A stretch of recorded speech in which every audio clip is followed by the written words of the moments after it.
Today, Tom from Bouldering Bobat will be teaching us about the basics about MoonBoard.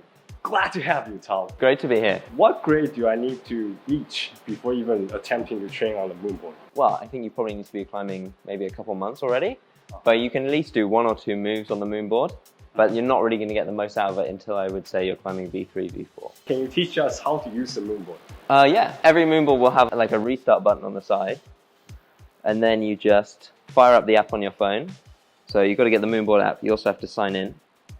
So yeah, it's quite useful because you can exclude things you've already done before, you can search by different grade ranges. Also, when you switch it on, it does this cool thing. So what is the different lightnings, like red, blue? Green is a start hold, red is a finish hold, and blue is just holds in between. Let's get up one of the easier problems. So this is 6A+, so that's about V3, V4-ish. You hit the little light bulb button, and then it will want to connect to a MoonBoard. You've got to make sure your Bluetooth's turned on, and there you go. Oh, there we go. So yeah, we start down here on this green hold, and it's the light directly below the hold, not above. So some people get confused, but yeah, always look for the light and then to go above to find the handhold. And then for the start move, you can use any of these footholds. So on every single climb, you can always use all of the footholds. And then yeah, you just follow the blue holds up and then finish on the red dot. There are also these additional footholds on some MoonBoards. Most of the problems are set without using them. So it'll tell you in the app if it says you can use the footholds or if it's just feet follow hands. And feet follow hands mean you can only put your feet where your hands have been. What's the main benefit of training on MoonBoard? Why not just climb? I think the great thing about the MoonBoard is that you can try hundreds of different climbs in one place, and they're all set by different people, right? So everybody has different strengths and weaknesses. So I think that's good training because I'm being forced to do a move that I'm not used to doing, and that's different to climbing on a traditional woody or training board, because when you're doing that, you're more often making up your own moves, and then you have more of a bias to try things that you're good at. So I think it's really good for forcing you to try things that you're not so good at. Also because it's steep, I think in the lower grades it's good for teaching how to keep your feet on.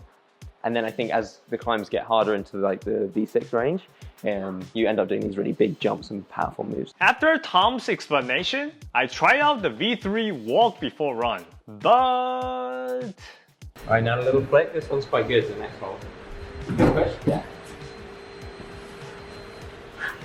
I'm shocked. Okay, how is that possible? Okay, let me give me some data. So, my excuses I haven't, like fully warm up. I'm gonna give you a good chance. Tom decided to help me out by showing his beta, and I have to say this was not the kind of V3 I was expecting. The moves were big and the wall was very steep. On top of that, the holes weren't very juggy.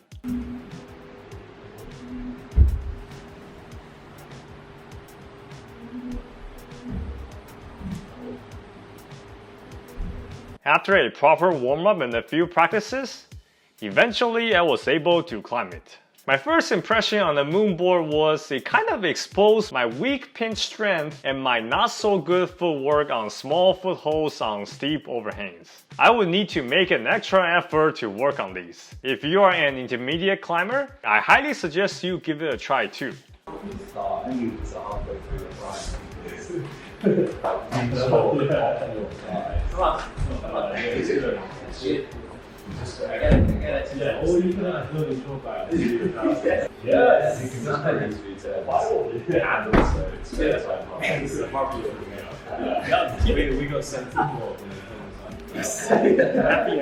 Thanks for watching. I did another video with the Bouldering Bobats in their channel, so be sure to check it out somewhere here.